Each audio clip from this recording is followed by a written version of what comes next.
5, Four, 4, 3, three, 2, two, 1. one. Play. All right, I hope that works. Paramount logo. A Gulf and Western company.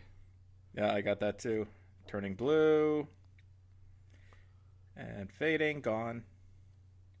Ooh, we're right into the action here. It's not even going to give us any kind of credits or information. So this is the fakest of all the Friday the 13th because Jason is not in this one, right? Oh, you know that? Well, yeah, because I was listening to another commentary because I listened to my own recordings and that's what you said. Oh, I thought I didn't get that far. I thought you were like, okay, I don't want to know, I don't want to know, and like plugged your ears and went la la la la la and shit like that. We are But watching Friday the 13th Part 5. Hamburger Helper. I mean, Halloween Helper Part 2. it's like, don't tell them the brand name we're basing our name off of. That's everyone's gonna think Hamburger Helper. That's funny. It's like, it sounds like Hamburger Helper, but then even if we were to become popular to some degree, everyone's just going to call it Hamburger Helper, and that product's going to sell better, and no one's going to know how to find our content. It's like, yeah, they got these videos. They're kind of lame, but some of them are not so bad. They're called Hamburger Helper. Oh, I'm going to look for that on YouTube. And Tommy it's just... Jarvis is at the grave of Jason Voorhees. Oh, so I didn't realize. Yeah, they brought him back. This isn't even a flashback. This is Corey Feldman in a cameo. The cameo of his life. What did I call him? Tommy Jarvis? Ricky Gervais? Okay. I don't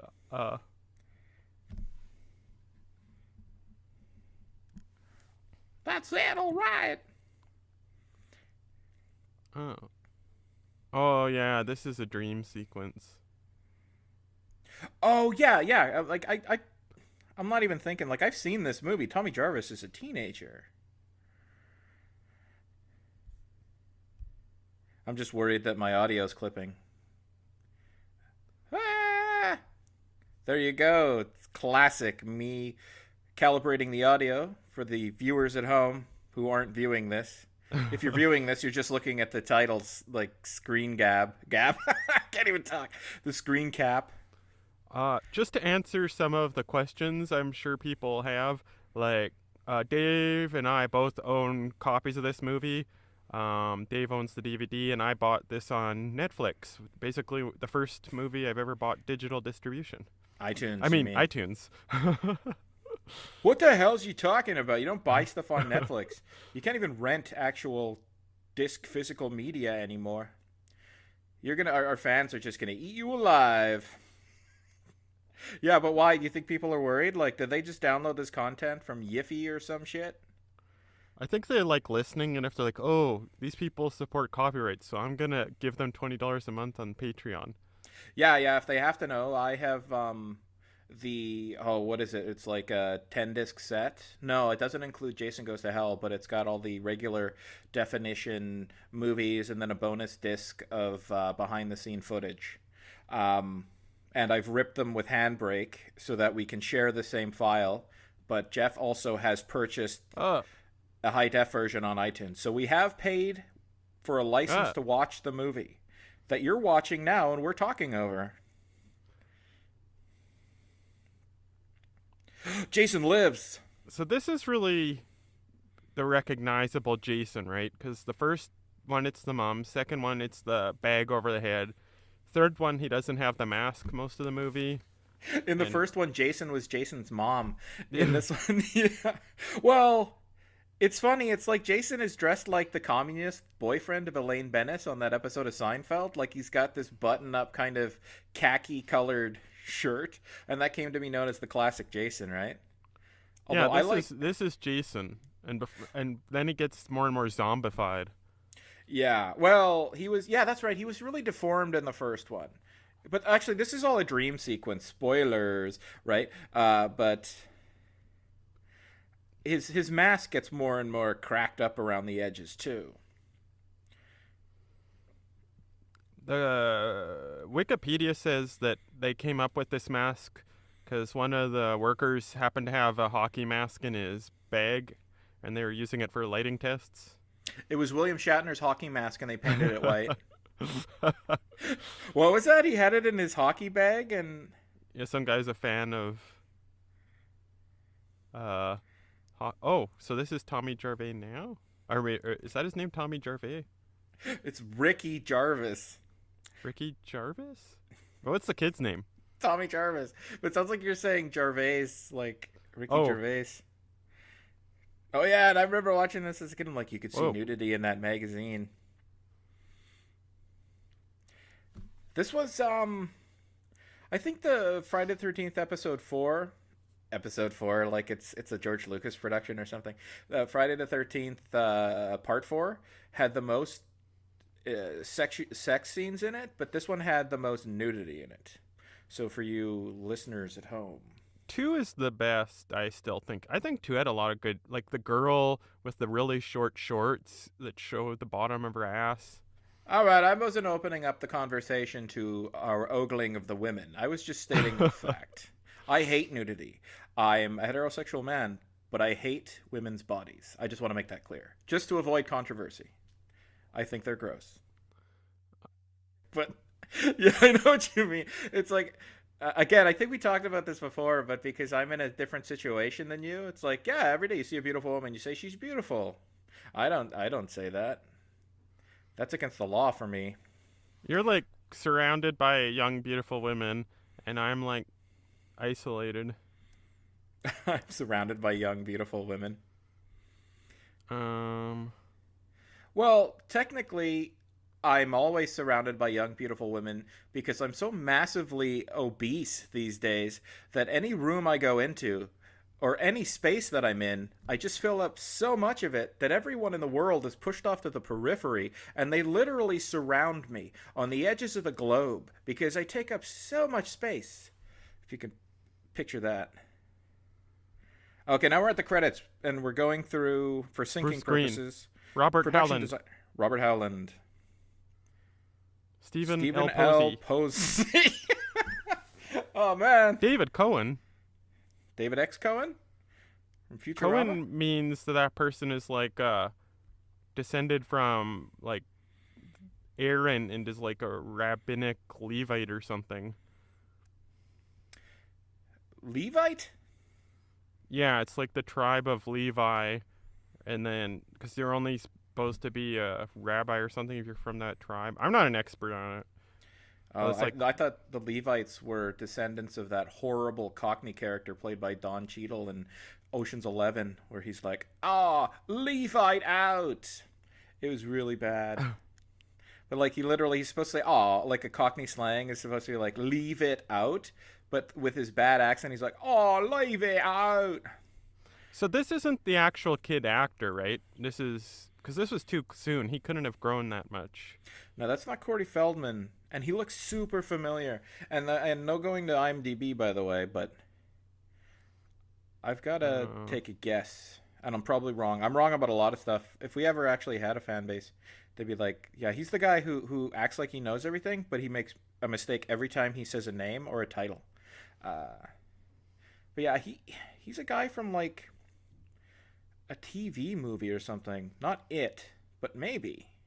oh, No, yeah, it could be it. Yeah, he well, could be the kid, the grown up of the kid whose brother gets killed. I think that was the guy who was John Boy Walton. I don't know his name in real life, but he had a mole on his face, right? And a Yeah. ponytail? No, that's not him. But This woman from the 80s? Because I can't tell. what are you talking about? It's because she looks like Annie Hall without the tie.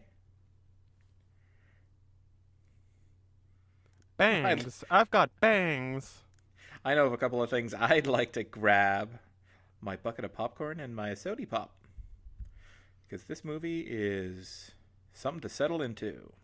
Yeah, you know what I started reading you said there's like people attacking the original Ghostbusters for being like sexist, and I was like, those are trolls. And then No. I read like this article, and this guy's like, the scene where Sigourney Weaver gets the hands from the chair it's a sadistic sexual bondage scene. And I was like, but these are demons trying to possess her to destroy the world. Yeah, and like there is clearly sexual overtones. Like it's explicit about it, and they're like trying to act as though they're interpreting it with their power of hermeneutics. With my power of hermeneutics, I, progressivist man, will interpret this movie. But it's like, yeah, no kidding. They all reach out and they grab her and they hold her down and they pin her down and they basically propel her towards Gozer. But it's like, yeah, so you could be possessed. We all know what's going on, but they're interpreting it like they're basically describing what's happening on the face of the movie. But yeah, like there's no end to it. And nobody cared. Nobody cared until somebody said, "Oh, this new Ghostbusters trailer for the all-female Ghostbusters, the Paul Feig Ghostbusters, or whatever you want to call it." Until it wasn't until somebody said, "This movie looks like fucking garbage," that they all of a sudden had to. They couldn't defend the movie itself. It was becoming more and more apparent that the movie was going to be complete garbage. You know, slime in the garbage chute, boy. But you couldn't defend the movie, so you had to, by comparison, make the original Ghostbusters seem worse than the movie. So it would make it look better by comparison, and it was so desperate. And it was like, Peter Venkman's a sexual predator. Ivan Reitman is adding imagery to make Dana Barrett look like a rape victim. It perpetuates rape culture. What's his name? Louis Tully takes sexual advantage of Dana Barrett, although she... Louis Tully is possessed. And so is Dana Barrett, and they both wanted it. I mean, I'm sure they're alluding to the fact that they weren't in their right minds. It would be like the comparison of somebody's had a little bit too much to drink, sort of thing, and is taken advantage of. But they're both possessed, and they're being driven by. Well, were they possessed, or were they just brainwashed possessed and under control of?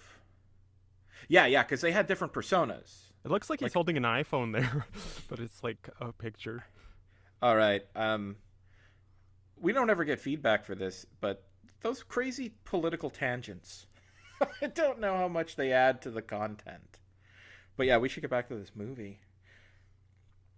He has a mole on his face, but it's on the wrong side. And it's, the other guys had that mole. It was like the Val Kilmer mole. It was like right on a part of the face that's already got like curvature or contours. Whoa. So did they call him a psychopath or something? Yeah, I don't know. It's weird that because not to spoil any alerts, but there's clearly a psychopath living with them who's very not just a psychopath. He's a violent psychopath. Like he's mildly annoyed by a character later on, and he just hacks him to bits with an axe. So why would they see Tommy Jarvis and be like, he's a psycho, he experienced some trauma? They've all experienced trauma. That kid must have been in there a long time to pull off the gag. Like 2 hours or something. He's like... Kiat.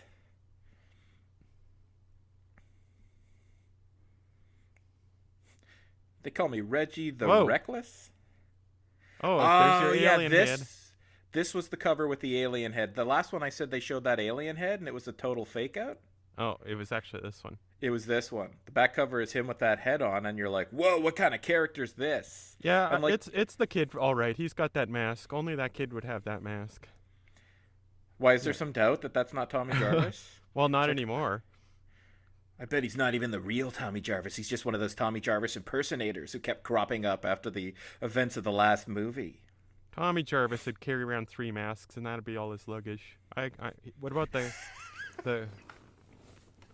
He just travels around with his several masks.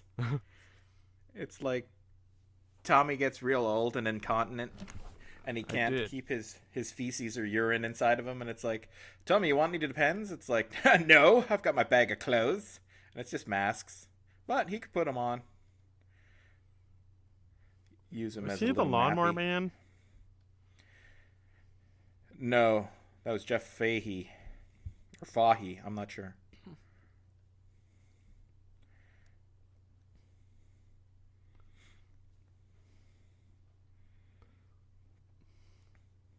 Woo, it's a man.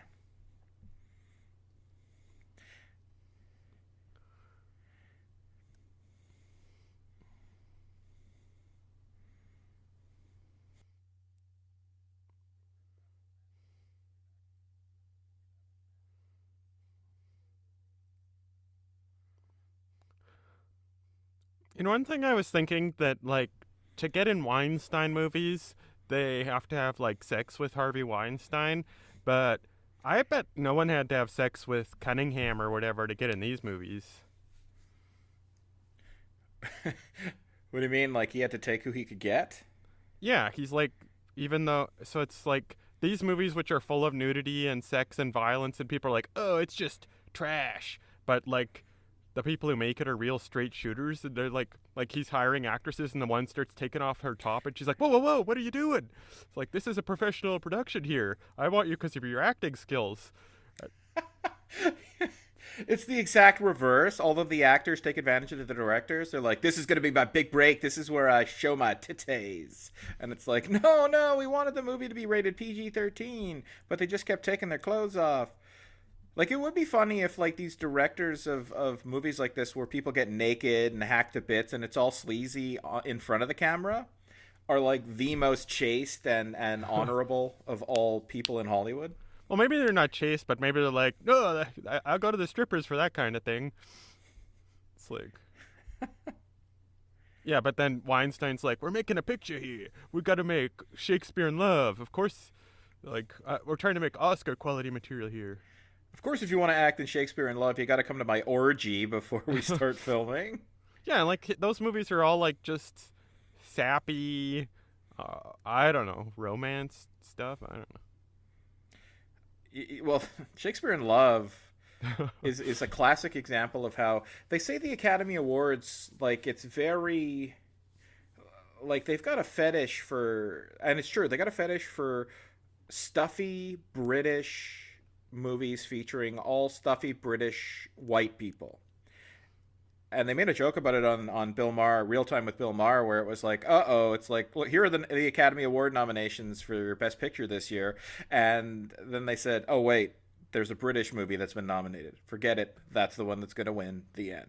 Because no matter what it is, the movie with all British actors, it's like a Pinewood Studios production that, especially if it's a period piece, is going to win every award. And I think Shakespeare in Love won the year, I can't remember, there was some other huge movie that everybody loved, and Shakespeare in Love took home the Oscar. And it was like, And where is Shakespeare in Love now? It's not even in the $5 discount bin at the gas station. well, in all fairness, how many people stopping in at a gas station are like, you know what I want to watch? I want to watch a really great indie period piece. You know, something that really showcases Gwyneth Paltrow's ability to act and the understated charm of I was going to say Ralph Fiennes, but it's the other guy, This guy Fiennes. really reminds me of that girl who gets stabbed while eating the banana. Why? Because he's going to get axed while eating the chocolate bar? He looks just like her. That is her. She made it out. She survived, and she's like, I got to go under the radar. Some crazy killer's gunning for me. And so she's going to hide out. This movie makes fun of people with weight problems. Look at his vest. He's got a He's got zipper on the front, and he walks like he's an idiot because he's fat. He is an idiot because he's fat. Make no mistake. And he's got another chocolate bar in his pocket because he's just packing on the calories. Put them all in a home, I say. Oh, look at that, though. He's got a chocolate bar in his hand. He's got a chocolate bar in his shirt pocket. And he's got a chocolate bar in the pocket of his zip-up hoodie. And he can't even keep it in his mouth. Look at his eyes, though. You can tell he's like not like that at all in real life. 80s. Piss off, retarded flounder. Hello. Oh, that was their one F word. It's not PG-13 though. They can have as many F words as they want. You're allowed one F word for PG-13, right? One or two. I think one, but two is pushing it, but one definitely. That's like the weird unwritten rule. I like. There's no way the MPAA is like. Remember, as per our guidelines, you get one F word in a PG-13 movie, and yet every director, like on, I think it was Big Trouble in Little China, John Carpenter was like, yeah, you get one F word, so that's where we used it. This is a classic scene. It's like the fit cool guy is ignoring the girls and he's like, "I'm just so cool." And like the dork walks up to him, "Hi, what's your name? I like chocolate."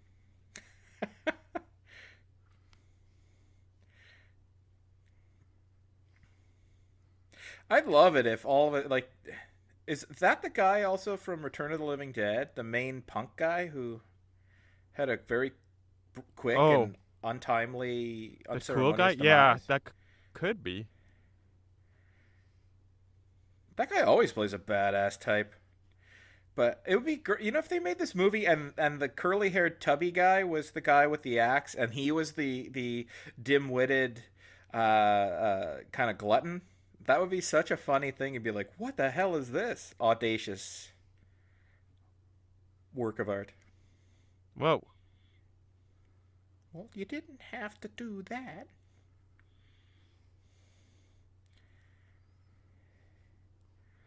Imagine living in the Dark Ages and you have to, I was gonna say, kill people with an axe. You had to because you gotta kill people when you're living in the Dark Ages. So, did that happen? Man, you mean like it was it a dream sequence? Yeah, did someone just get killed with an axe? Tommy Jarvis comes out and has a look, and then wakes up, and it's like Just 20 years later. Yeah, I guess it's probably not gonna be a second dream sequence. The Tommy Jarvis keeps waking up episode of Friday the 13th. Yeah, really, here he is. It's just gonna be like diddle-doo, diddle-doo, diddle-doo. It's Holy, like that's horrible. I guess they did have the white sheet, so they're being consistent. it was out of place though, right? Like you're actually asking, is that a dream sequence? Because I remember the first time and that guy's expression, he's like, "Oh God, this is such a minor annoyance for me." If this was a Spielberg movie for that white sheet, they would be like, "Yep, this shirt is just bleach white. If someone's blood got in it, man, you'd see right through.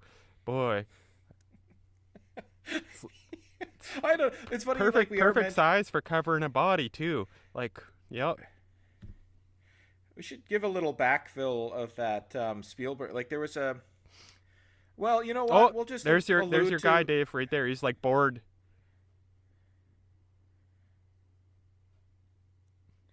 He's like not closing his eyes because he's like that is just a tragedy. He's Look, closing he's his eating. eyes. He's closing his eyes because he's like, won't those kids shut up? I want to go home. I got beers to drink. But okay, what was I saying there? Oh yeah, yeah. When he was killed, it's like, is this a dream sequence? Because it seems so out of place. Like it comes out of nowhere. Like he literally just hacks him up.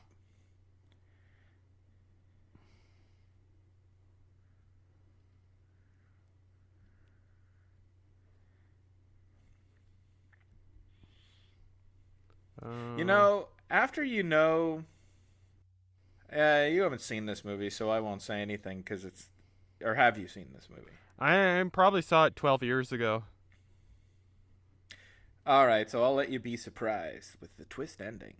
Now you know there's a twist. Oh, look. The one guy sits in the car while the other guy repairs the car, just like the last movie.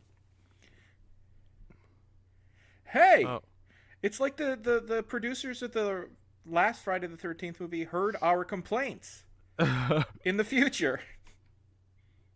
And that's the reaction. They're like, "Ha ha ha! You think we're gonna have our characters get out from the driver's seat to help fix the car? You get fucked, assholes." And they're like 50s greasers. This movie is sort of made in a way like it goes way against the standard formula for Friday the 13th. So maybe they throw in those surreal touches so you're like, is it all a dream? Like these are 50s greasers in the 1980s. Like seriously, that's Marlon Brando from The Wild Ones. yeah. I don't know. It's a pretty big risk to make a Friday the 13th without Jason. Like, It is, and so they might be like, we need to have have it be the case that it's so oddly paced, and there's such drastic shifts in tone, and there's so much surreal aspects to it, so many surreal aspects that we can say it was just a dream episode. I keep calling them episodes. You might as well. It's like a mini series. There's so many movies. Um, like the first one, it's like the mom, and then you can see the writers thinking the second, oh, well, we'll use the son this time, and he worked out better than expected. And then the third one, well, you thought he was dead, but he's not. And then the fourth one, he still theoretically could have survived. But at the end of the fourth one, it's like there was no way he could have survived. Yeah, like his head was cut from the cheek, the temple, I guess. There's a machete into his temple, and then his head was almost cut almost completely off.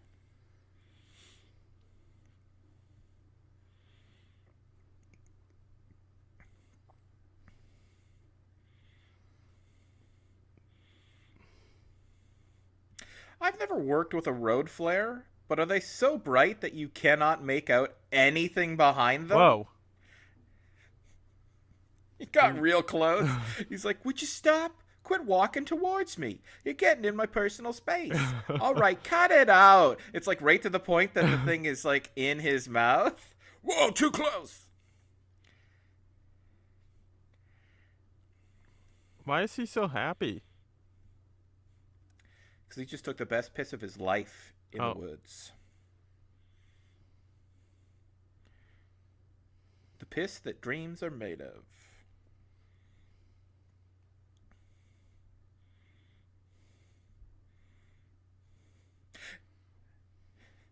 You know, I'm going to talk about the angry video game nerd because I feel like now's the time.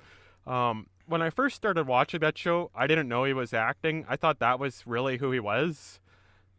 Um, and then after a while, I was like, oh, this is YouTube content. I could just watch it whenever. It's not a big deal. But now a new episode came out today, and it's like he only releases like a new episode every 2 months, so it's like a big deal. It's like bigger than a new episode of The Simpsons now. Yeah, it really is, and it's crazy because they're no more. There's no more content to it than a Simpsons episode. I think even less writing required. Simpsons episodes are joke packed, jam packed. But like, yeah, these YouTube creators put an episode out every 2 months, and they get a million or two views, so they get like $10,000 to $15,000 if that's how monetization pays out. And it's like, why would you put anything else out? You know, one thing I noticed on YouTube, a lot of people are like, thanks a lot. Please click like. Oh, thanks. I'm so appreciative. Thanks a lot. I owe you so much. Thanks for listening to my stuff. And I don't know. It's just something weird about thanking people for consuming a product you've made that they haven't paid for. oh, but I mean, that's just it, right? Like, they're doing things for you that get you money. Like, you imagine if, like, you're just walking down the street and someone's like, "You're exerting a little bit of effort. I'm going to put in a good word with the guy who gives people money for doing whatever I appreciate." Like, that's essentially the function, right? I appreciate what you've done. I'm going to tell somebody about it, and they're going to give you money. Because, yeah, fans appreciate it. You get the views. And, of course, the advertising dollars are how they make their money.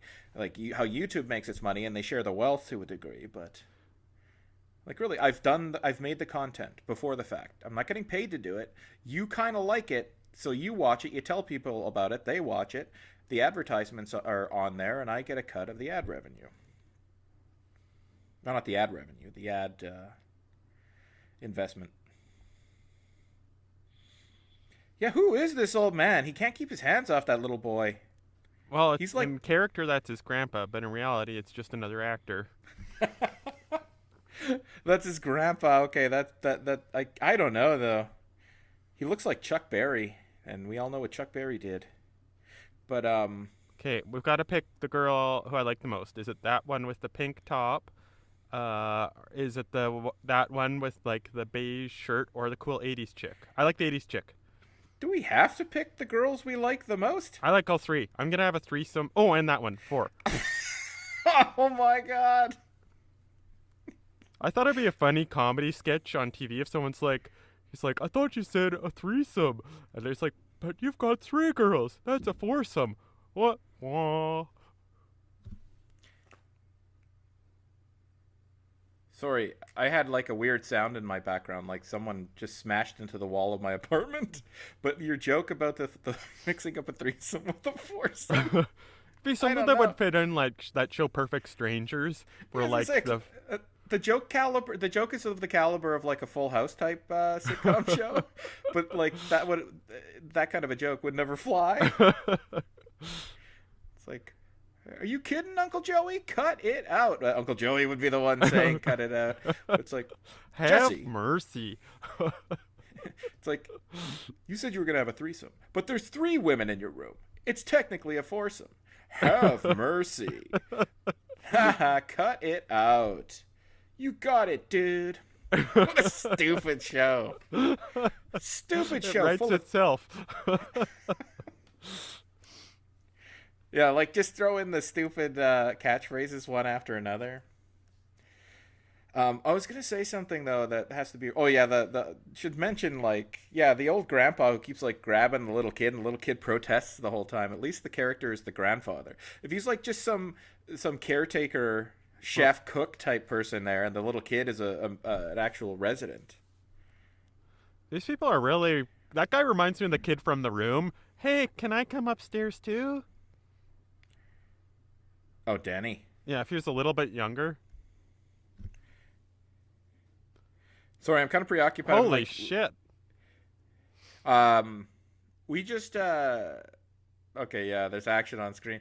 This commentary's going bad though, man. I gotta say, we started like 4 or 5 different threads going back about 10 minutes ago, and we haven't resolved any of them. And I'm like trying to keep track now, but like new stuff keeps happening on the screen, and you keep bringing up new stuff here, man. We gotta like resolve the oh yeah, the Spielberg thing.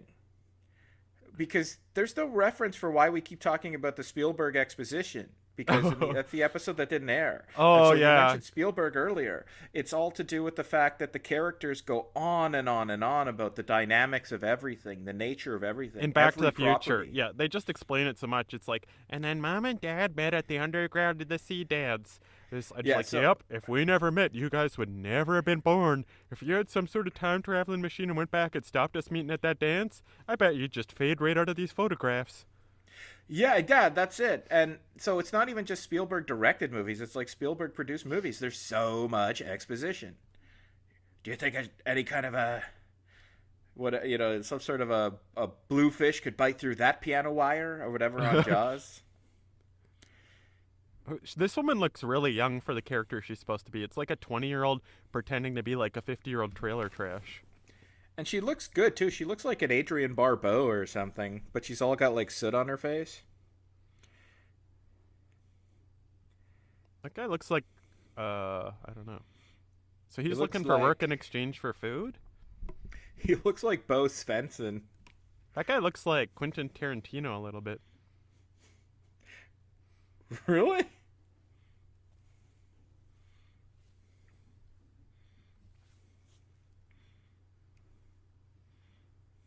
I don't know what's happening here. Hey, he's well, I know what's happening. One thing that's happening. This guy is movie eating, where he's supposed to be like gorging himself on food, but he fills up his spoon and takes the tiniest little nibble, because they probably had to do take after take after take. Exactly, that's what I'm wondering. What the hell's going on in this movie? You notice how whenever there's a corpse that has to be picked up, it's that guy doing it? Oh, so he's the murderer? No, I didn't say that.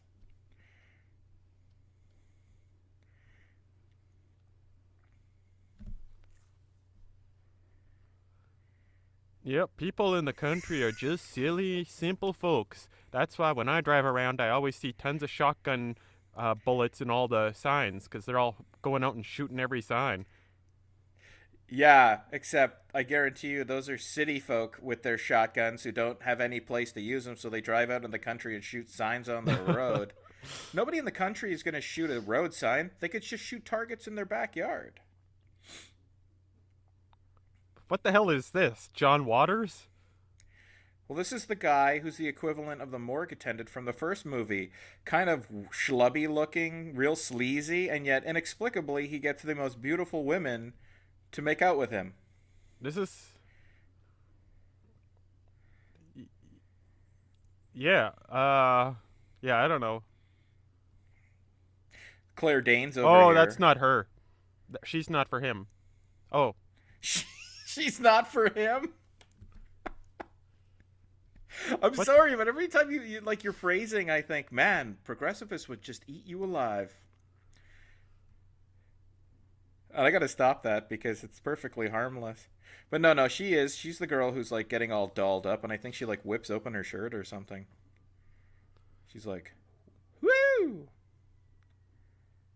Holy.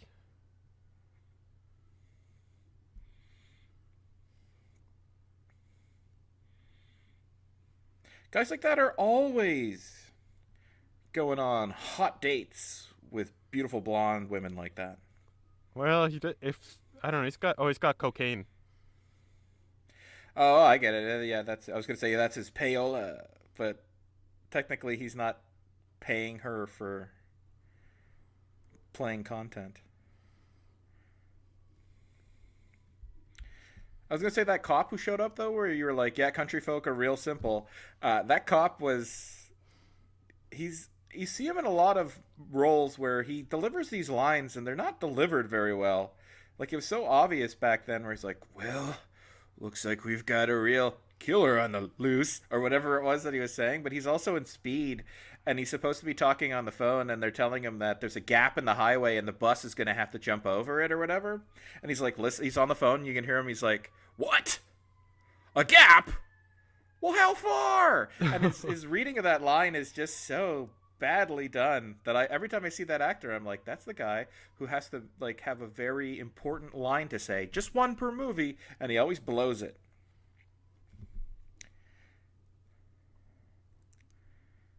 Carrie from Homeland, after she quit her job as a CIA agent, became a waitress at a roadside cafe. In real life? No, I'm just talking about she looks so much like Claire Danes, but a lot like Claire Danes from how she looks in Homeland. Which that's a bad show, but the actors in that show are so good. It's mind-boggling. But the show gets so repetitive, and this you don't really care about the characters, but they're so well acted. Come on, we got coke to snort and coke to stick up our butts. Where's it gotta be? Come on, we gotta drive around back so we can snort this coke off the dash. So, for gets... syncing issues, whenever you hear Jeff say "whoa," there's one of two things have happened. Somebody whips out their chest, or somebody gets an axe to the head. But what was I gonna say? It was funny. His reaction though, it was like he gets an axe to the head. Somebody swipes the cocaine off of the console of his car, and then his face goes like, "Huh?" Like you had an axe in the head, and he's like, "This is fine." And then the cocaine gets knocked on the floor, and he's like, "This isn't fine." My cocaine. Oh, face is okay, but how are my boobies doing? I should whip them out and be like, "Here's Johnny." She's like 22. Yeah, and it's the 80s. There were all of these not sugar daddies, but coca daddies.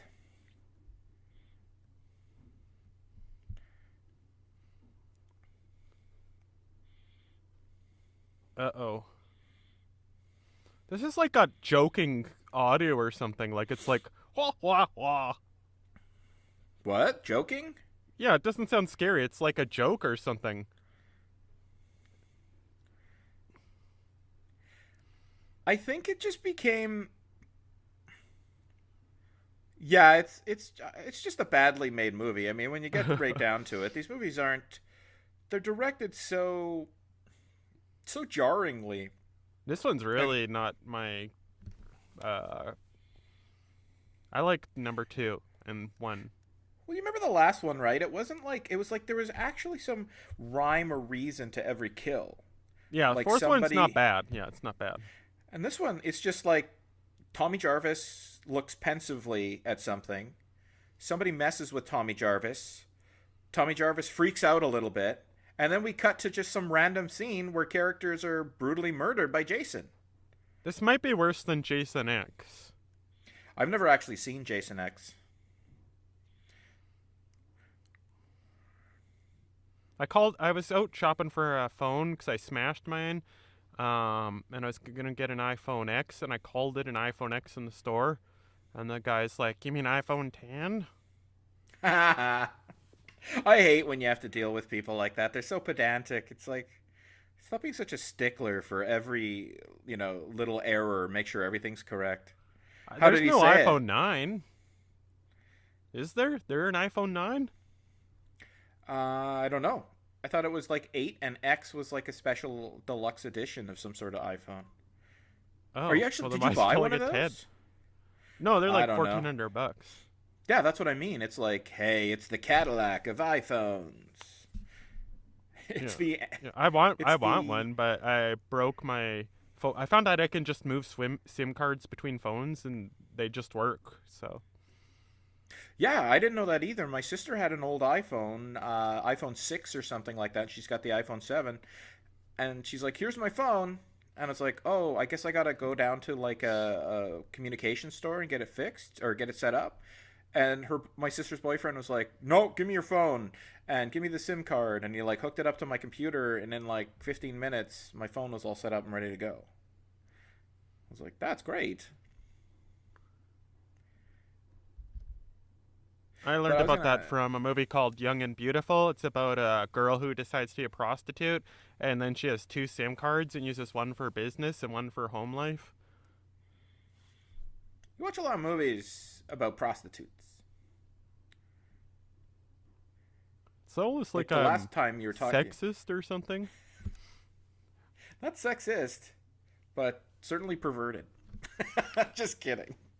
But well, like again, I've yet to hear someone give an explanation for why a heterosexual man who has an interest in women is somehow sexist. But that's the way the cultural winds are blowing.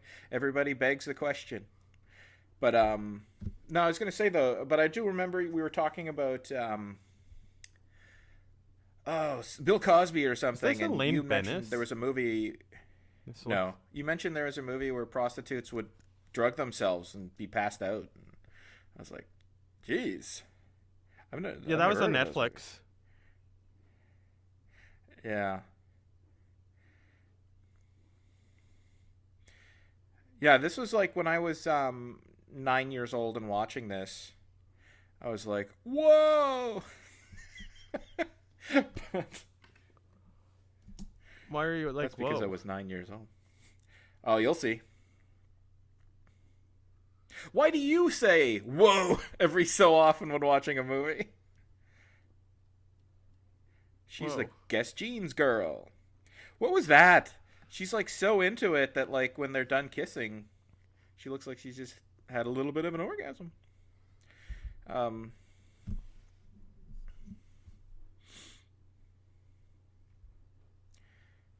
but oh yeah, so it's all quiet now. Like there's, I'm gonna tell a little story about the time I was in a Walmart and I pronounced instead of the name Ninja Gaiden, I pronounced it Ninja Gaiden, and the guy working there was like, I think you mean Gaiden. I was like, yeah, Ninja Gaiden. I like kind of said it like Burt Reynolds would say it. It's like, yeah, Ninja Gaiden. It's a quicker way of saying it. It's fine. Ninja Gaiden. And he's like, Gaiden. That's the same guy who argued with me about the Nintendo Wii. I said, I want a GameCube controller. And he's like, you're buying a Nintendo Wii, sir? I was like, yeah, but they've got the plugs for the GameCube controllers. They've got the ports. And he's like, it's a Wii. I'm like, get me the GameCube controller, please. You're buying a Wii. I'm like, just give me the goddamn controller. And then I stabbed him like that guy. And then I flew away like a crow in a tree. See, like they're covering everything up, right? Like you don't see anything. And I was like, oh, this is going to be that very tastefully done nude scene where you don't really see. Oh, you get a little glimpse. And then there's this scene where it's like they just linger on this naked woman. I'm not complaining. Well, yeah, but like, what is the point of that? To please the customer? Yeah, but I mean, I guess it was like for 9, 10-year-old kids like me with a budding fascination in these sorts of things because I had never seen anything like that before. Like I'd seen movies where there were brief scenes like that, and you're like, rewind it, pause it, rewind it, pause it again, pause some more. But this was like just lingering. So I was like, I've never seen a movie so gratuitous. I wasn't thinking of the word gratuitous, but I certainly had the concept in mind. But yeah, as a kid, I was like, I'm not complaining. This movie teaches me that sex and violence are connected. Yeah, you should. You do well in a course on gender and women's studies because they're all about sex being violent. Sometimes I think there's a conspiracy, and like the military only lets there be like good nude and sex scenes in horror movies.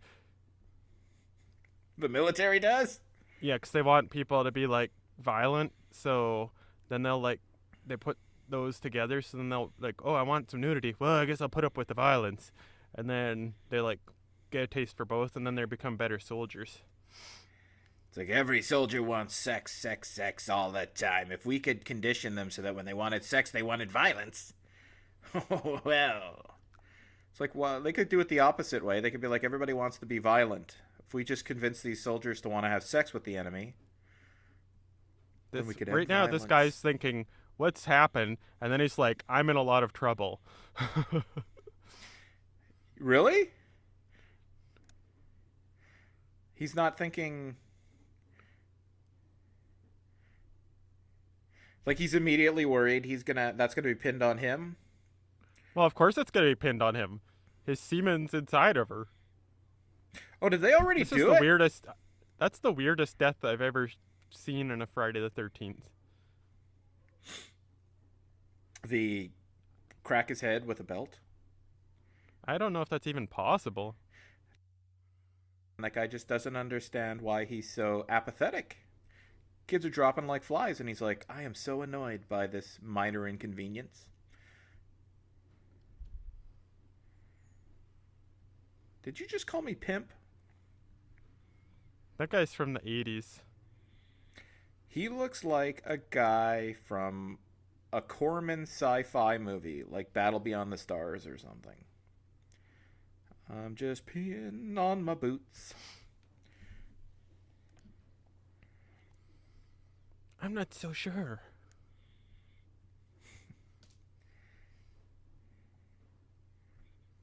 Get back in Highway to Heaven. That's not Michael Landon. Looks like him though. I remember that movie thinking, this guy is an angel. He has all these powers. He has like godlike powers, but not quite. But he could like become super strong, like when he got pissed off and he like there was these kids bullying another kid outside of a liquor store, and so Michael Landon, the angel character, goes up and like tears open the car, like tears the hood off the car and like throws it at one of the kids, and I'm like, oh, this is gonna get good. And then immediately Michael Landon's angel character is like, I have to go back to heaven now. I have to make things right with God because I've been violent.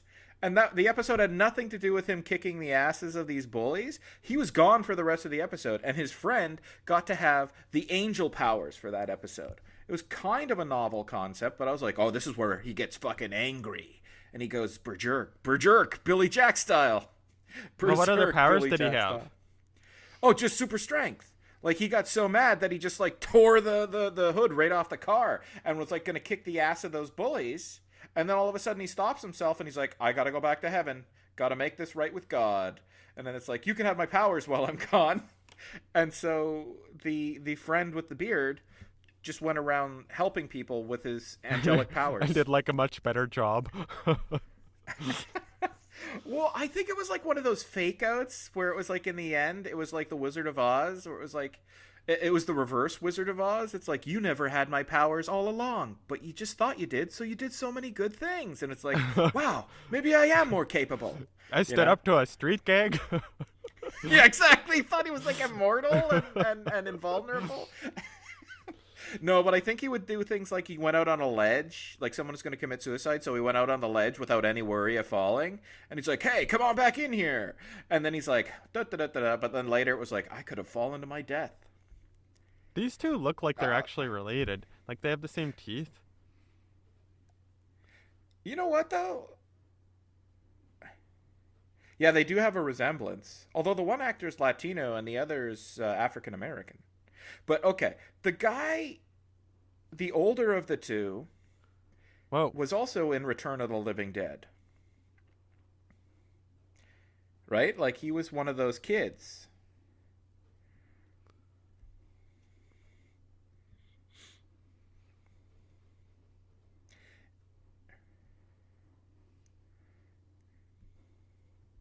I'll go along with this. There's nothing seedy about that. It's like just take the little boy from the house he lives in with a bunch of psychopathic kids to the camper trailer with the weird teenagers clearly about to do drugs and have sex. Egg roll. Pizza? Where do they get all this food? From the oven in that Winnebago. He's kind of dressed like Michael Jackson. Do you think they're trying to draw attention to Michael Jackson in this one? He's wearing, yeah, he's all wearing all leather, and it's like, this is bad. But I'm just wondering, like, again, she works at a house for troubled teens. That boy's not a troubled teen, but he's exposed to troubled teens all the time, and she's got to take him away from that place to get away from it all. So she takes him to a trailer with another teenager who's drinking alcohol and is about to fornicate. That's That not doesn't healthy. sound troubled. That sounds normal. I'm going to take you to visit your... Well, yeah, but, I mean, this kid's being exposed to bad influences. Well, you drink beer. Yeah, but I didn't drink beer when I was 18 or 19 years old. I was drinking hard liquor. You've internalized Christian ethics, but you don't practice them.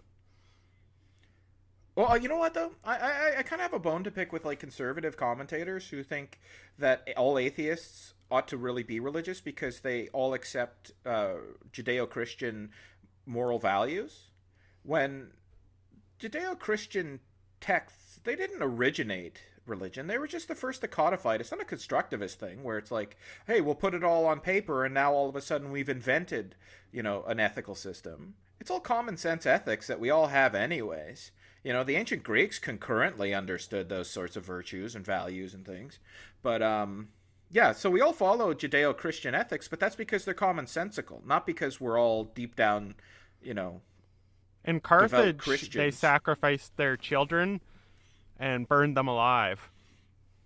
And then they got tired of sacrificing their own children, so they had slaves, and then they would raise the slave children as their own and sacrifice them. But at times of war, they still did sacrifice their own children. Those are the And what North was their Africans. What was their religion? I don't know what their religion was, but they fought all these wars with Rome. I guess the Romans could have lied, and like that could be Roman lies and about the Carthaginians, because Carthage was like Hannibal, but they found graves, like weird graves and stuff. So Like without like with like lots of cremated children's bodies and stuff. So those people Ugh. didn't have Christian values. Actually, well, I mean, look at you're committing that classic fallacy. You have a philosophy degree, my man. You should know better. You're talking about custom and behavior as opposed to values, right? Like that's the classic mistake people make. Like there's the story of the Colossians and the Athenians. The Athenians would cremate the dead, and the Colossians would actually consume the dead, like they'd eat them. And to the Colossians, the Athenians were just despicable. Look at their custom. They don't value the dead at all. They just throw them on a pile of wood and light it up on fire. They burn them away.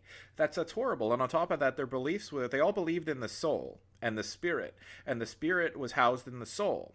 And the idea was if you burn up the body is the soul, it houses the spirit's going to escape into the netherworld and will wander aimlessly. So there was this metaphysical as well as ethical concern. There's no respect for the dead with the Athenians. They burn these people up and then their souls wander. And the Athenians would look at the Colossians and they'd say, that's despicable. They eat the dead. It's not only is it awful to eat the dead, it's also awful to if you don't burn them up, their souls won't be freed, right? Like you have to, or their spirit won't be free from the soul. You have to burn them up so that they can go on to the afterlife. Differences in metaphysics and differences in ethics cause these people to despise each other, but it was all based on custom. What they didn't understand was the Galatians believed that the body was the soul and it housed the spirit, and so you had to consume the body of the recently departed so that they would have a new soul for their spirit. The Athenians believed you had to let that spirit free. And really, it was both out of both groups valued life and death so much that they put in place these customs. But the customs suggested to either one that these people were deplorable and had no values. And so we can look at the way people behave and their customs and things like that, but deep down they might hold to values that are actually very similar to ours. And that's the lesson of the day. So what was the value of the Carthaginians when they burnt their children alive that is consistent with the Christian value? Well, is this just after the fact, like anthropological and archaeological discoveries, or did they actually, is there historical record of them just brutally doing this? Because there are cases. Well, I'll give you an analogy. Because if it's just historical and all you have is the actual evidence, again, all you have is the behavior, the custom, right? Like there's the story of the Inuit tribes who would take female infants and they put them out on ice floes and just leave them to die. I thought they did that with elderly women. Yeah, but they also did it with, they would just drown female infants. And to people observing this, it seemed abhorrent, and it seemed like they didn't. Not only did they not value life, they didn't value the life of an infant, and they were sexist too. They didn't value the life of women in their society. But with some further study and gaining testimony from the people of these tribes, they realized that their life was so precarious that if they introduced females into the tribe, you say 5 females are born every year. That means 5 new babies in about a dozen years every year. And then in another dozen years, if you have more females. And the tribe would become bigger and bigger and bigger, and they would all perish and die. But if you only allowed men to be born into the tribe, because they had more upper body strength, they could hunt, they could procure foods, and they could only make 1 baby per year. And if there was only 1 or 2 women in the tribe, they could only have a couple of people added to the tribe every year. You kept men around, and you got rid of women. And it sounds despicable, but the alternative was you allow the population to boom, there's not enough food, nobody can take care of anybody, and everybody perishes. Well, another alternative was to not have sex. Well, okay. I mean, how easy is that? Well, easier than killing people. Yeah, but I mean, you're around a bunch of men and women are around each other. I mean, okay, but that's beside the point. Like, we're talking about something that's almost essentially a deterministic property of societies. Men and women are going to have sexual intercourse. The urges are going to take over. If you have opportunity, you do it. I mean, there's nobody so chaste. I mean, look at priests and stuff like that. But that's beside the point. The thing was, you look at this custom and you think it's despicable, it's awful. They're killing girls, who are infants. But they're doing it because it's that, or, exponentially more people die. Or abstaining from sex. So there's be at least 3 options. Right, but the point is, their custom does not actually betray a lack of value of human life. It's because they value life so much that they have to make this awful decision. But they don't have to make that decision. They could have chose to just not have sex. Yes, but the facts of the matter are such, like, I don't know what we're arguing about here, because the facts of the matter are such that they valued human life, and they might not have been reasoning properly, but they valued human life despite the fact that their customs. But you're not implying that they're idiots otherwise. Or something. It's like, we only have one possible option here. We gotta kill them, or starve to death from overpopulation. Maybe they weren't being reasonable. Maybe, although I would argue they were, because it sounds crazy to me and totally implausible that any one group of people could go without having sexual intercourse. I bet you've gone without sex for a while. I've gone without sex for a long time. Okay, look, we're far from the norm here. We're obvious anomalies. To think that just everyday, average human beings, men being as virile as they are on average, do you They really they can't think? be held to the Jeff and Dave standard. If they have to choose, that's all right. But okay, I want to make the point though. Whether it's possible or not to remain celibate in those types of communities, they valued human life, but their customs completely. They suggested a complete lack of that. That sounds like a made up excuse for not valuing life. That's what it sounds like to me. No, it's textbook ethics 101, right? When you take those courses, you have to learn the difference between observing custom and trying to derive values from it, and the difference between values and custom, and how values might lead to principles that in certain contexts lead to behavior that you find completely abhorrent, but nevertheless betrays proper values. Even values, you might find out that a group of people hold all the same values you do. So if all you have is anthropological evidence or archaeological evidence of the cremation of young children, you don't know the motivation. It could have been a utilitarian calculus was applied, not necessarily a formal or even a conscious one, but they could have done that and understood that if we don't get rid of this small number of kids. That seems like a large number because it's kids after all. But I mean, the small number relative to if we don't get rid of them, exponentially more kids and adults and everybody are going to die. So that was like a 20-minute discussion of basic ethics, and yeah, I don't know. I guess we should get back to this movie.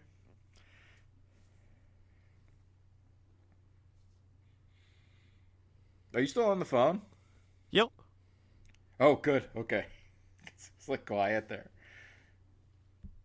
Because if I'm our just listening connection to him drops, stuttering. I don't know why he's stuttering.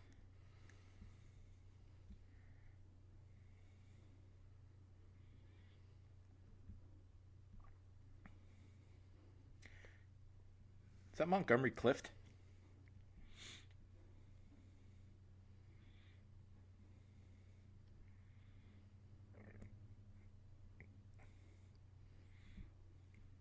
Oh yeah, for syncing purposes, they're watching a movie with Montgomery Clift, and yeah, there's not much going on to describe for specificity here. She has 80s hair.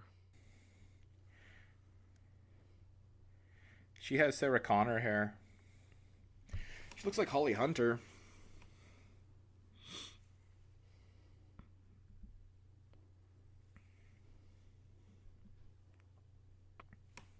This guy's like the younger brother of the dude who was killed by being stabbed through the movie projector screen in Yeah, the he last looks Friday the this. He 13th movie. reminds me a lot of that guy. And he's going to strike out, right?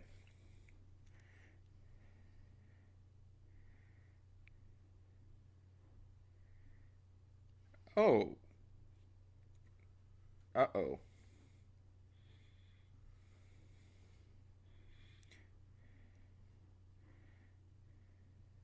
Why? I don't.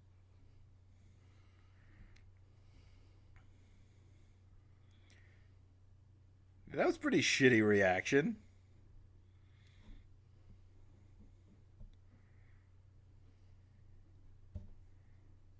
I totally meant it. He also looks like Curtis Armstrong, who was. Why do I want to say Booger? Was that his name on Revenge of the Nerds?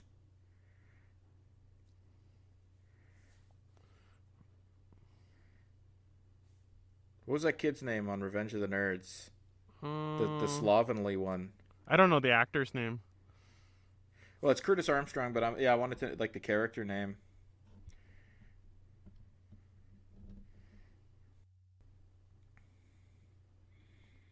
Holy, she's got a really decked out room there.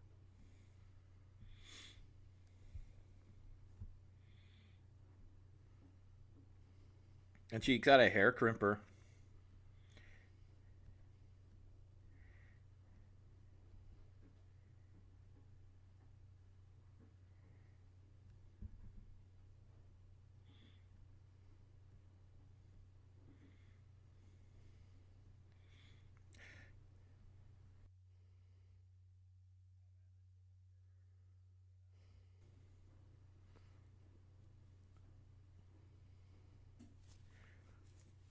Paramount Picture.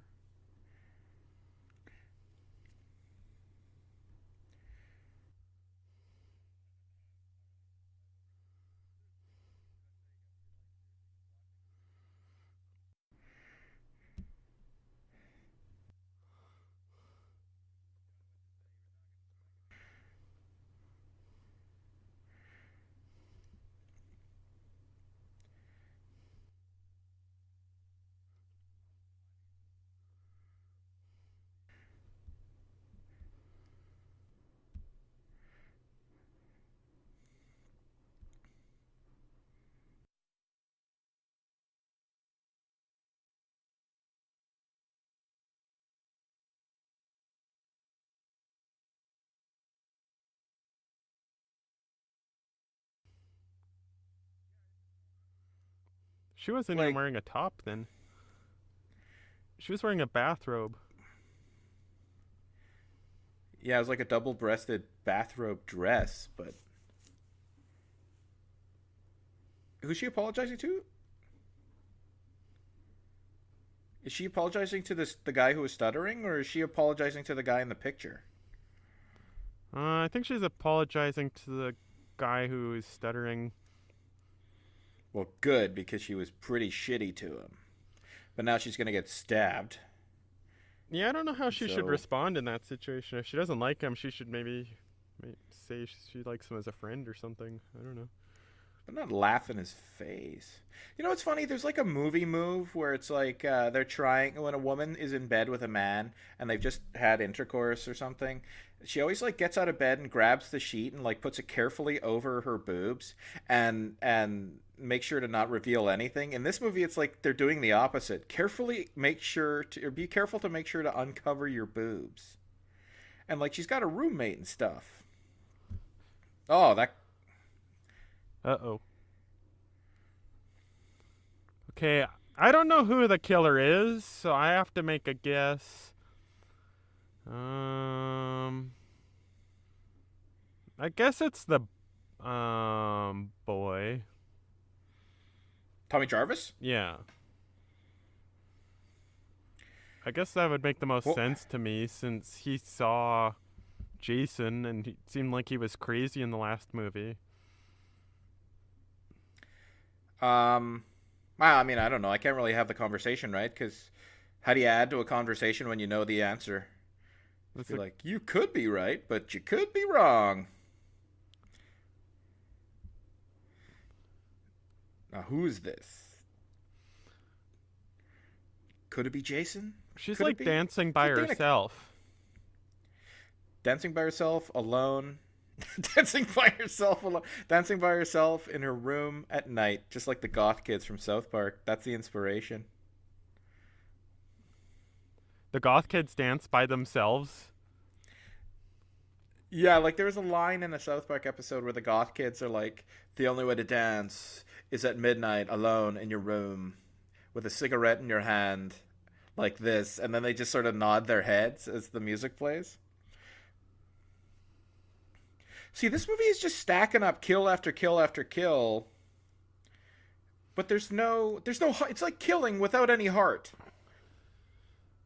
I feel like it would have been a lot better. Well, I don't really know that that's not Jason, right? Like, the movie hasn't told me that that's not Jason. The only reason I know it's not Jason is because you said it's like a surprise and it's not Jason. Yeah, I spoiled that alert, Because but at the start, it's it's a dream, and then that's not Jason. So it kind of sets the tone for it not being Jason for the whole movie. But if I didn't see that first scene, and if I didn't know that you said it's not Jason, I would assume that this is Jason the whole time. Although they didn't show Jason's face, which is a little unusual.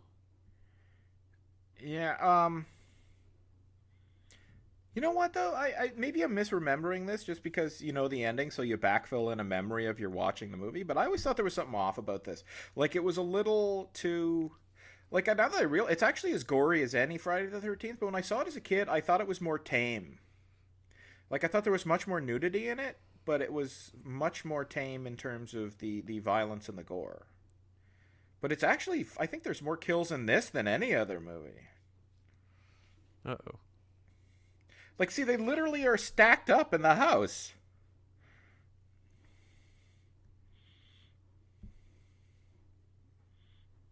Oh, maybe she's been doing it.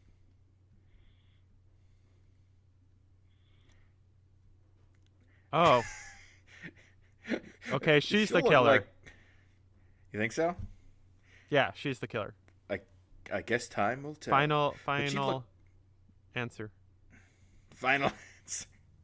Would you like to phone a friend?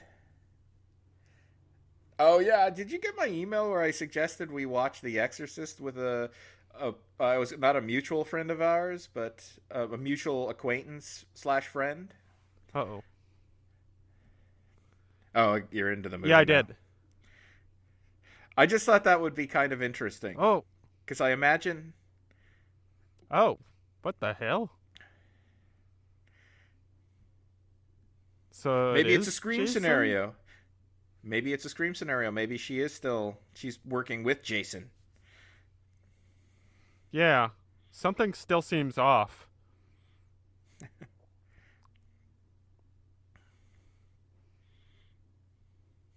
Did they yell? One of them yelled "run" to the other as they were running. Like, just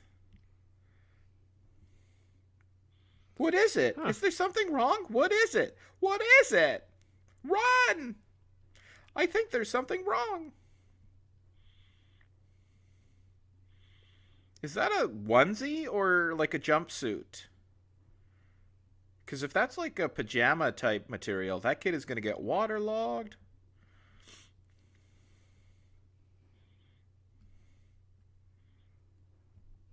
How convenient.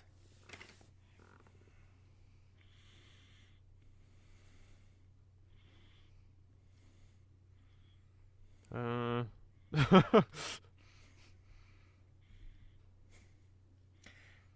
See, like it's the hockey mask doesn't have the cut into the left side of Jason's head.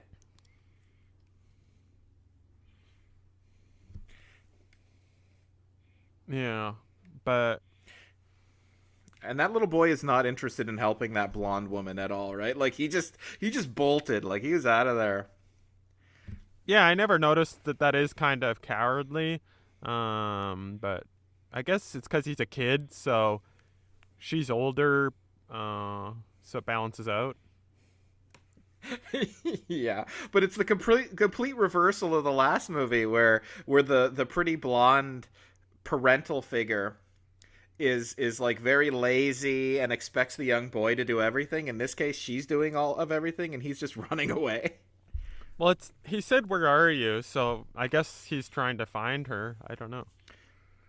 He's I thought she running was. he ran away from her. He's Whoa. running further and further away and then he's like, "Where are you?" He must live in like a Godel universe where if you go far enough, you just come right back out the other side like a video game or something.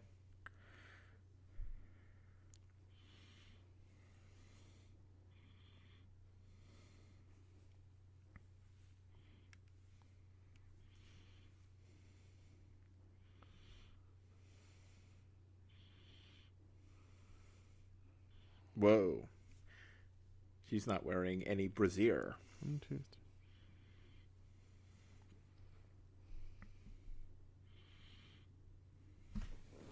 Whoa. Is that the? Jeez, Oh, that's. everybody. Pervy old grandpa. Looks like Oh, all yeah. that's We knew left is. that couldn't be Jason because he came through the window. Yeah, Jason doesn't go through windows. He'll bust through a window, but he won't enter the house that way. He'll just pop in and then back out again. We got Tommy Jarvis left, the little boy, Tuesday Weld, where we know her, Tuesday Weld and the little boy are not Jason. He's just too big for Tommy.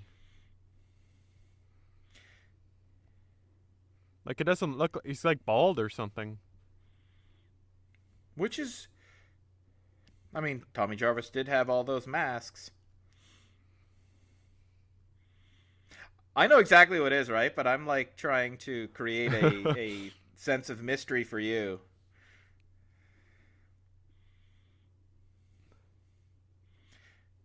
What the? Oh,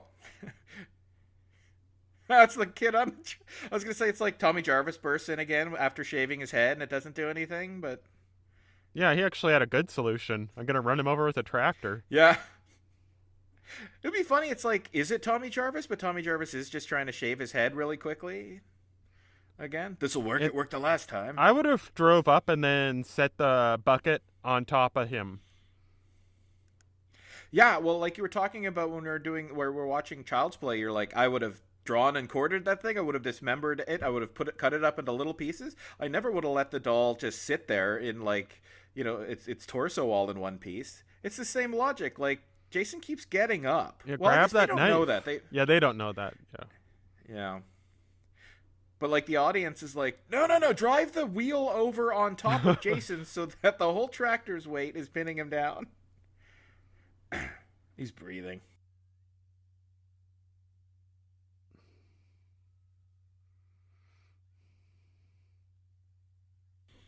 Ah, my shoe!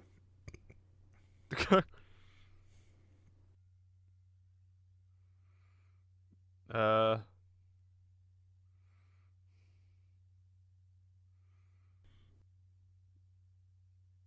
Oh, okay. Could be a mask, like you said. We'll never know. Or will we? Or will we never know? Yeah, because it's a bald head, so it's like, oh, it can't be Tommy, but yeah, you're right. It could be a mask. But you're all also right about the height of Jason.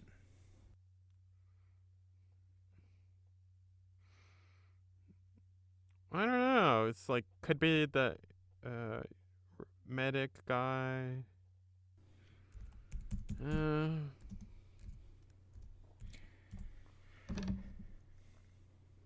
You know who I think it is? I think it's that lady feeding that boy that stew. Although I think she was already killed. oh yeah, the dumb guy. He was killed, right? Like Oh, he got his head cut off. I didn't notice. It does a high Well, kill on count. I have a roast this cooking movie is in the oven, so and I'm hungry, so I'm kind of thinking about the roast. But yeah, you haven't eaten. oh, I had a calzone. are you gonna help her? He's he's pulling a Tommy Jarvis's sister. Yeah, all right. Whoa.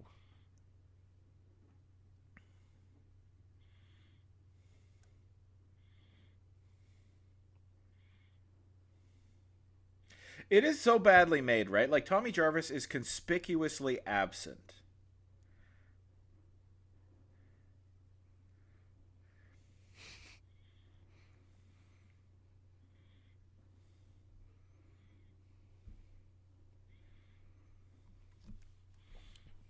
Yeah, I guess it's not her. So He's like in the rafters like Huck Finn and Tom Sawyer in that Simpsons parody. But also, yeah, he is watching this like he's watching a television show or something. Someone get that kid some popcorn. Maybe they're all the killers, like Murder on the Orient Express.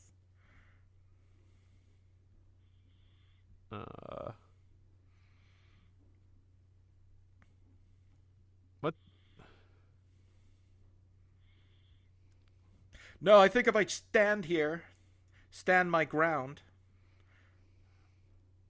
I'll find success. Catch more flies with honey. Ooh, Hitchcock zoom. Very badly done. The mystery's about to be solved. Why is everyone calling me Jason?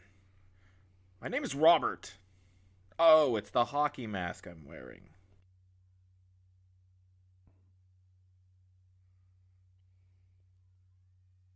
Them some dilated pupils. Whoa.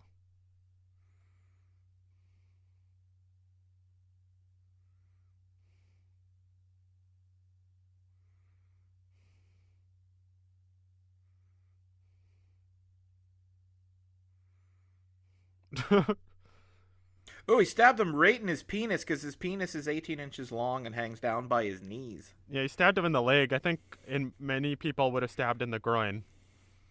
Yeah, like, I mean, no time to be ginger with somebody's physiology when you're trying to take him down. Get up here, Tommy. Always climb higher. I don't know who it is. I don't know. We haven't seen the director much, have we? Conveniently behind the camera the entire time. That would be a funny movie twist if they broke the fourth wall and the killer was the person producing the movie. One thing I've noticed is there's a lot of actors for Jason. Like, it seems like there's 6 actors who play him. Yeah, I thought we said it was just Kane Hodder, and then they had a different Jason for Freddy vs. Jason. But yeah, it's been like the first 3 movies, I think, 3 different Jasons. It's not like And then this. Robert Englund, where it's like he's the same guy for all of them. Yeah, Robert Englund or the voice of Chucky.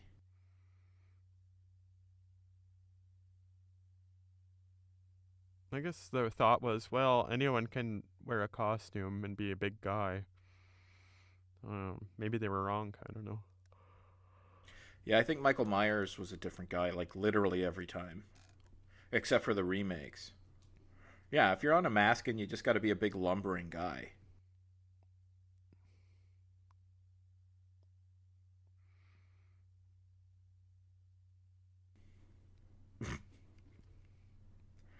Probably the time to get him was when he was climbing the ladder. Yep. Take a pitchfork and like hack down at his head. Yeah. Is he like smirking at Jason like, "Hey man." What the?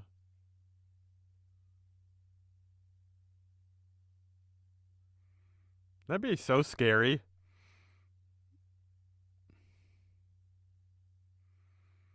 Silly McFly, you know that axes don't work unless you have an axe head.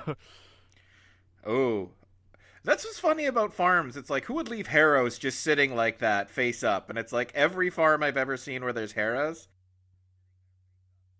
you could fall on these spikes. You'd be impaled horribly. I've never really seen that on a farm. Harrows? Yeah. I don't know their purpose, really. Like, I've seen them dragged behind tractors and they pick up, like, weeds and shit, but it's like, they're so dangerous. Like, a kid can. Oh, I was going to say, like, if they cheap out and they don't show you him falling on those harrows. What a harrowing experience. Where's Tommy Jarvis? He's like, Oh, he's gonna save the day. I'm sorry, I was just so sleepy. Oh, yeah, he was hacked across the gut.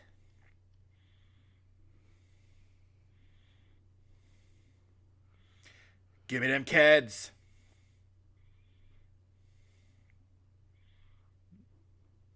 Whoa. No. It was the coroner? It was the coroner from the last movie. We know it's the coroner because he's just put a sandwich on his own corpse. I still don't know who that is. But he was wearing a mask. Like, I was wondering, because I do remember, like, they gotta tell. If they don't tell you, I'll tell you, but. Yeah, if they don't establish, that's just. Again! It's like, wherever this Tommy Jarvis guy lives, they just have the world's most beautiful nurses in the hospitals. This reminds me of when Homer's telling the ghost story, and then he killed her with a golf club. So, don't you remember? He always played golf and it made her mad? No? Yeah. Well, he did.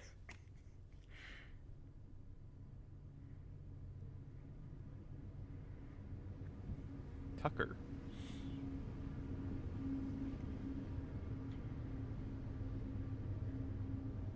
Take your time. A little too old to be breastfeeding, though. Oh, it was her boyfriend? Oh. Oh, now we know.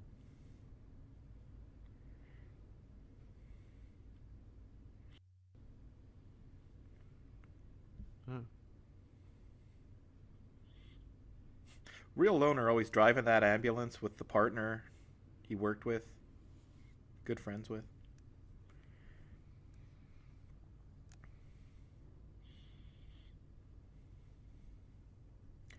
He thought he would dress as Jason and kill people? Yeah, exactly. He became like Ms. 45 or something. I'm gonna kill everybody. Oh,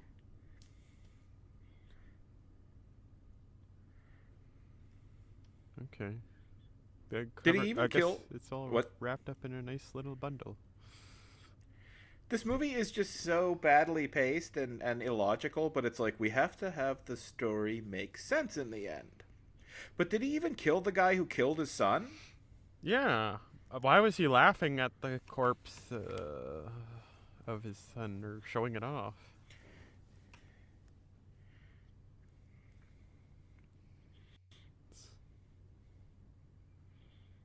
See? Always the hottest nurses. Uh, oh, that's Tommy then. Is he going to make it, nurse? Yes, he's going to make it to the morgue just fine. He's dead. Wah wah. What kind of hospital is this where the nurse just sits next to you? The best damn hospital in the world. But it's like really though, it's like a nurse that looks like our grandma. Our grandmas. And then there's like the most beautiful nurse in the world out there sitting at the nursing station. It's like, could you two just like swap positions, please? I'm a scuzzball. Well,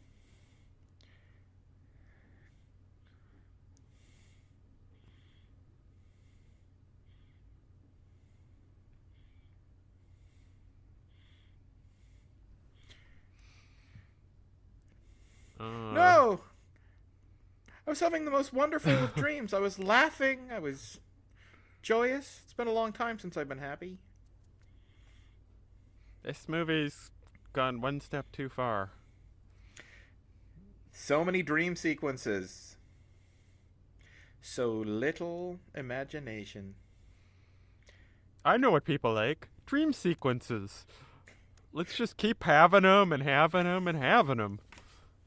That's the problem. Once you go to the dream sequence well, you don't know that anything is not a dream, right? Like, what's this? Dream sequence? That looks like it's a wet dream sequence. That guy's got a Jason fetish. Yeah, this movie has really misused dream sequences. It's what? Oh, this time the mask has a cut on it. And that's his expression. He's like, "You're the real Jason. I'm sure of it." Well, we have to see the thrilling conclusion. Um, Marvel at the thrilling conclusion when you watch it. Sorry, I cut you off. What? oh, so he's It's like Jason now. It's like a half hour ago. It's like, you're not talking enough, and now I keep interrupting you. I feel like I've blown this commentary. They're breaking all the rules. They're like Tommy Wiseau of commentaries. Did Tommy Wiseau do a commentary for The Room, though? I haven't Or listened do you to own it. that DVD? I have the Blu-ray. It was like $40. Oh, man. Actually, that's pretty cheap considering I think the DVD has always been like $25.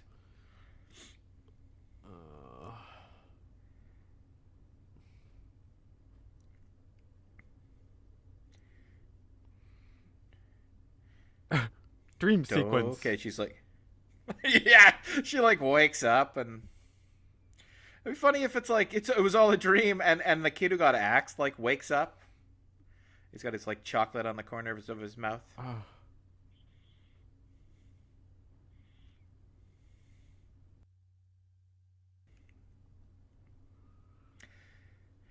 Susan Bateman, Bob DeSimone. I guess we're done syncing Yeah. anyways. Miguel A. Nunez, man. Again, this is like the if they had Linnea Quigley, it would have been a perfect reunion for Return of the Living Dead. Need James Karen in there though. Leon Dudevoir? That's the coolest name. One of the Mike people's names was Tapuzian? Voorhees. Really? So do Yeah. you think these are like James Wen kind of padding out of the credits? Like, we just need fake names of people so it doesn't seem like they don't know that three people had everything to do with this movie and nobody else. Connie Barzaghi. Pamahar. Yeah, I've never seen last names like these. This was a Like this movie wasn't disappointing even. movie. Yeah, it's far from that's the problem. It's like sandwiched in between two of the better Friday the 13th movies. Like I've been touting or hyping up the next movie in the series so much. You're probably going to watch it and be like, "Hey, this is nowhere near as good as you've been saying, but it's certainly way better than this." But look at these last names. Like what country is this? Binkley. Like Zimmerman Hooper fine. Hartigan, Munaz, Lapuka, Lazara, Ruprecht, Hartline, Hawk, Kynes, LaBelle, Edwina Barzaghi again. Bruce's Gourmet Catering, Bruce the Shark from Jaws, MGM Opticals. Locations by film trucks. That's where they film. They film by film trucks. Where are we going to make this movie? Is that was it called? Where Film they keep trucks? the I film wasn't looking. Yeah. The Drowning Part 1. MCMLXXXV. So 85. Violet, Pam, Deputy Dodd. I don't know, Richard folks. Sorry, Lineback. it's hard to make any commentary on credits, folks. I'm just saying. This is where we should really go on our tangent now. Let me tell you about some very broad philosophical topic. Oh, but the MPAA though, man. I mean, you want to go on a tangent. Talk about ruining movies for decades, right? Like people have to tailor their movies around the rating system. That's a crazy thing in Hollywood. But we'll leave that for another time. Paramount Mountain with Stars, a Gulf and Western company. Yeah. What mountain is that? The Paramountain? The one from Indiana Jones. Okay, I've got roast beef. That's right. I'm gonna go eat roast beef, and we can do the second one in like 15 minutes, if you want, or we can do it another day. Do you want to get it out of the way? Do you have time or no? I have time, but it's later where you are, isn't it? Oh yeah, but it'll be done by 12:30. Okay. Let's leave the street. Okay, let's turn off the recording. We'll count down. You count down 5, 4, whatever, and then we'll stop it, and then I'll go get my roast beef.